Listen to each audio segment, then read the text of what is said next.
Hoje vamos falar sobre transcendência, perdão, compaixão e feridas primordiais. Antes de tudo, eu quero que saibam que esse vídeo é como se fosse o segundo capítulo de Sinestesia e Auspiciosidade, a série que deu início a esse canal, mas eu optei por separar porque eu enxergo como uma resposta às reflexões deixadas no primeiro capítulo. Vou deixar os vídeos na descrição e vamos começar nossa jornada. Falar sobre feridas pode ser algo desconfortável e é super normal que seja mesmo. Mas justamente por esse motivo, pretendo falar sobre isso de uma forma que possamos realmente entender e melhorar de alguma maneira com nós mesmos.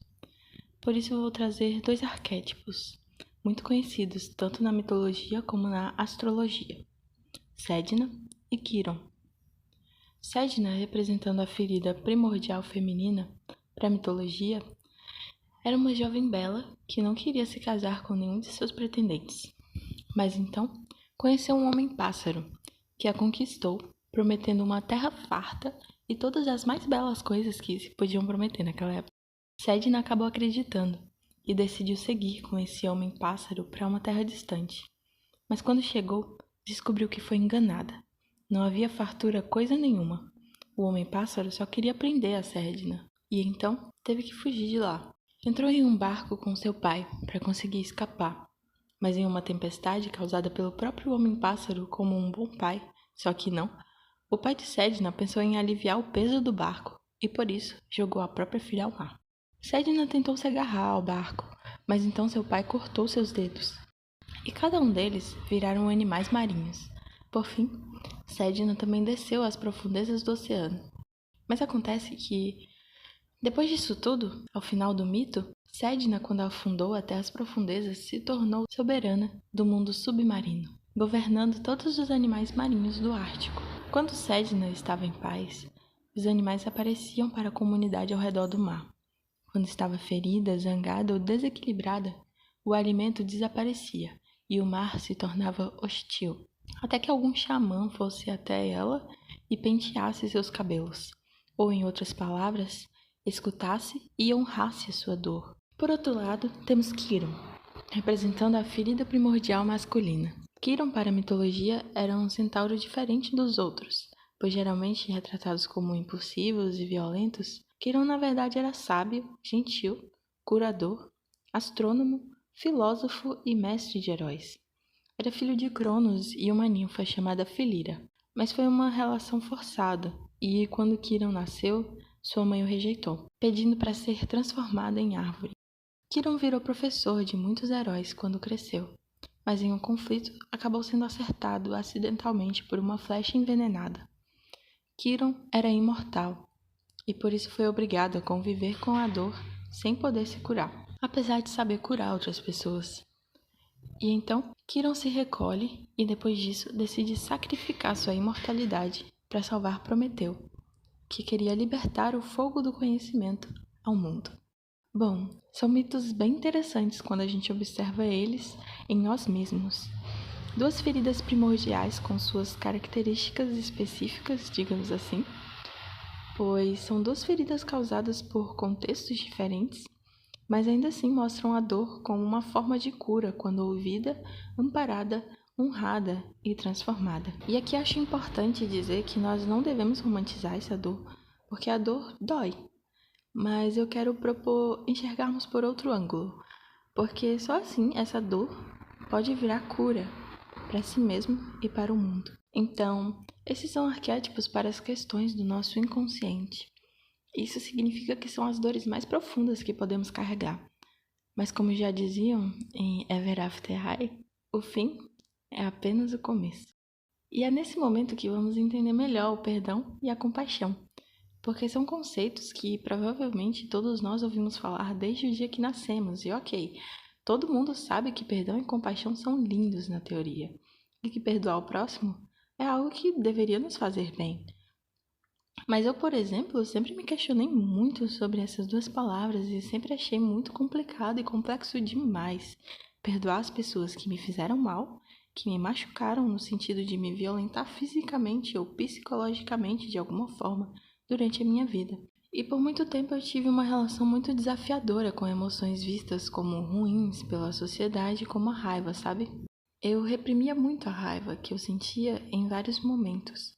Eu guardava toda essa raiva porque havia aprendido que sentir raiva era algo ruim, que sentir isso, e ainda mais sendo uma mulher que deveria se comportar e ser boazinha para os outros ao meu redor e para o mundo como um todo, por vezes até mesmo negligenciando o meu próprio corpo, minha saúde mental e física. E digo isso porque esse é o mesmo cenário para muitas mulheres, e até mesmo homens que acham que estão sendo fortes e muito machos. Também perpetuam esses padrões de uma sociedade onde, sim, o machismo é muito enraizado. E mesmo sem perceber, homens e mulheres podem acabar agindo, falando ou tendo percepções que mantêm esses mesmos padrões ativos. Isso funciona dessa mesma forma estrutural em diversos outros tipos de preconceitos existentes na história da humanidade. Mas o ponto aqui é que, apesar de tudo isso, o perdão e a compaixão são as melhores formas de viver mais em paz em um mundo tão caótico por vezes. O perdão e a compaixão não são conceitos que têm a ver com ser bonzinho o tempo todo, ou deixar que as injustiças ou crueldades existentes no mundo continuem ou saiam ilesas através da inércia e da não ação. E muita gente menospreza essas duas palavras por achar que é só nessas formas que elas existem. Mas a verdade é que isso nos foi ensinado desta forma, porque é mais fácil nos controlar quando pensamos assim. E isso é só mais uma forma adoecida de enxergar esses dois conceitos. Porque o que eles realmente significam é simplesmente você entender como as coisas funcionam e o porquê delas estarem acontecendo, e então ter a permissão de si mesmo para enxergar a realidade como ela realmente é. E por enxergar a realidade como ela realmente é, você pode direcionar de forma benéfica e positiva a raiva, os ciúmes, a inveja ou qualquer outra emoção que nosso ego possa tentar usar na tentativa de se proteger por meio de ferramentas que muitas vezes acabam nos machucando e machucando outras pessoas também. E assim como isso, é muito importante que continuemos buscando e agindo por um mundo mais amoroso em todos os sentidos, que é também o conceito do amor incondicional. Outro conceito, inclusive, que também foi bem desvinculado do seu real significado, porque o amor incondicional, antes de tudo, exige o amor próprio. Mas tá bom. Então, como fazer isso? E essa foi a minha maior pergunta ao longo de anos, porque reprimir a raiva e todas essas emoções ruins, entre aspas, adoecem muito. E pior do que isso, te faz explodir do nada, em situações que talvez você não quisesse explodir. É como um copo cheio de óleo em cima de um fogão 4 bocas ligado. Às vezes até mais do que 4 bocas, né? E se você continuar enchendo o copo, uma única gota a mais pode fazer tudo explodir. Reprimir essas emoções nunca vai ser a melhor solução. Não porque você deveria agir como quiser e sem responsabilidade, sei lá, sair batendo em todo mundo. Mas é justamente por reprimir essas emoções que você se torna a sua própria explosão, mesmo sem perceber. Quando você reprime, você não limita até onde o outro pode ir com você. Isso sim é irresponsabilidade emocional. Antes de tudo, consigo mesmo. E eu gosto de trazer esse olhar para dentro, porque tudo que está ao nosso redor tem algo de nós. É o reflexo do interno no externo. Porque é a nossa percepção que dita como nós vamos enxergar determinadas situações. Então, pensa comigo. Você tem um fogão e um copo de óleo. Para que não ocorra explosões e queime tudo ao seu redor e a si mesmo também, o que você faria? Quando nós permitimos que outras pessoas coloquem mais óleo no nosso copo cheio, ou em alguns casos, isso pode nem ser algo que permitimos conscientemente, né? Sim, nós podemos acabar explodindo. E eu percebo como a raiva feminina tem esse papel de ser assustadora quando acontece, porque são tantas implosões internas, tantas coisas que escondemos de nós mesmas e do mundo sobre nossos desejos e vontades, que quando a última gota de óleo é colocada dentro do copo, puff, explode tudo. E a verdade é que não existe uma resposta exata para como curar essas feridas primordiais. Existem várias formas diferentes. e cada um vai ter as que se encaixam melhor para si mesmo. Mas sem dúvida nenhuma, o perdão, a compaixão e a catarse são ferramentas muito úteis para isso. A catarse é como a expressão do que você sente.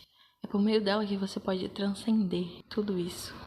Por exemplo, praticar exercícios físicos, fazer arte, cantar, movimentar o corpo, sentir realmente as próprias emoções, gritar e liberar tudo o que você sente. Mas aqui eu vou abrir um parênteses de que é melhor você fazer isso sem machucar ninguém. A não ser que realmente precise, como em uma situação de legítima defesa e tal. Enfim, a catarse é a liberação dessa dor. É soltar tudo que precisa ser solto. E isso às vezes nem precisa ser feito de formas muito escandalosas também. Às vezes, dependendo da situação, é um simples limite saudável e verdadeiro que você impõe. Um não que você diz.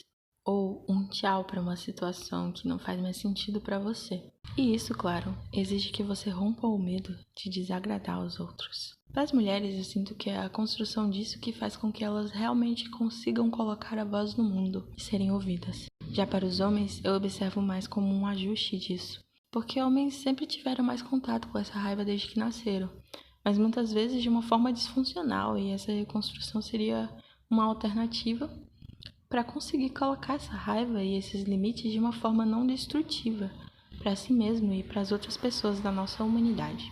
Agora, entrando verdadeiramente no perdão e na compaixão, eles são as melhores formas de transformar essa raiva ou qualquer outra emoção em cura para si mesmo e para o mundo. Porque a partir do momento que você entende que o outro é uma vítima de outra vítima e que também tem feridas emocionais assim como você consegue entender que a melhor forma de continuar a sua evolução é deixar de reagir a essa dor e aceitar que ela existe. Aceitar que dói mesmo, mas que é justamente com isso que se pode transformar para não causar essa mesma dor em outras pessoas e em si mesmo novamente. E isso é perdoar e ter compaixão. É ter conhecimento de que se você sofre com isso, outras pessoas também podem sofrer. E então se questionar, qual a sua responsabilidade consigo mesmo? Qual é a resposta que você vai dar para isso? Você vai agir de acordo com a reação dessa ferida? Ou entender o porquê dela existir? Olhar para si mesmo no espelho, reconhecer a sua dor, se escutar, honrar a si mesmo e agir da forma que você realmente quer. Porque é só assim que você vai parar de dar poder a todos que te feriram em algum momento da sua vida, entende? A partir do momento que você consegue se perdoar e perdoar o outro também, você abre espaço ao entendimento de que sim, o outro pode ter errado com você, mas que assim como o outro errou, você também pode errar, não só com os outros, mas consigo mesmo também, que não precisa ser assim. Você não precisa perpetuar esses padrões que nem são seus, entende? E isso só é possível por meio da autoobservação, porque você é o protagonista da sua própria vida, e você pode até ter sobrevivido uma vida inteira à margem disso, mas chega um momento que você precisa realmente escrever a sua própria história. E pode ser complexo no começo, pode ser doloroso como uma flecha envenenada no seu corpo, que te acompanha por uma eternidade. Pode ser doloroso como ter seus dedos cortados, e pode ser doloroso como a explosão de um fogão 4 bocas e muito óleo quente. Mas a partir do momento que você olha para isso, é quando você pode de verdade começar a enxergar que essa ferida não é sua inimiga. Ela só precisa ser cuidada, ouvida, honrada e acolhida. E assim, você pode brilhar na sua verdadeira essência. Você pode permitir que o fogo do conhecimento venha ao mundo. Você pode governar seus próprios animais marinhos. E pode também aquecer os seres que também sofrem de alguma forma com o frio. E agora acho importante te falar também que nem todo mundo vai ser uma boa pessoa com você. E que perdoar e sentir compaixão não significa que você não precisa se defender ou se distanciar de certas coisas ou pessoas. E que enxergar isso pode ser bem complicado, porque às vezes isso vai vir da pessoa que dizia te amar, aquela pessoa que dizia que era sua amiga de verdade, ou até relações mais profundas do que relacionamentos ou amizades superficiais. Mas a verdade é que a única coisa que não podemos esquecer, nunca, é que o nosso corpo sabe muito mais das coisas do que a nossa mente. Ele sempre vai sentir antes de você conseguir formular de uma forma lógica esse sentimento. E que ignorar esses sinais que o seu corpo está dando para você pode ser bem prejudicial. Apesar de que isso também é derivado dessa visão distorcida do que é o perdão, o amor incondicional e a compaixão. E a verdade é que, antes de qualquer coisa, o amor incondicional, a compaixão e o perdão não devem ser distantes do que você sente, do seu corpo e da sua prioridade para consigo mesmo. E aqui eu gostaria de fazer um agradecimento a todas as pessoas que já me ouviram de verdade quando eu senti dor, porque elas foram as que me falaram coisas como: você não é psicóloga deles. Quem tem filho com bigode é gato. Qualquer pessoa nessa mesma situação se sentiria assim, exatamente como você se sentiu, ou até pior. E cada cachorro que lamba sua caceta. Gratidão a todos que realmente sempre me escutaram, porque foi isso também que me fez não desacreditar que o mundo pode sim ser um lugar melhor. E se ninguém te disse essas coisas, ou se você não teve ninguém nos momentos que mais precisou que ouvissem a sua dor, eu faço dessas palavras as minhas e te pergunto: será que tem alguma situação ou alguém na sua vida que você deve perdoar para poder seguir em frente? E lembre-se sempre, a raiva é sagrada. Você só precisa saber para onde deve direcioná-la. Bom, eu me despeço aqui. Espero que tenha feito sentido para você. Se quiser, curte o vídeo, se inscreve e comenta o que mais te tocou nesses mitos. Se cuida e até a próxima.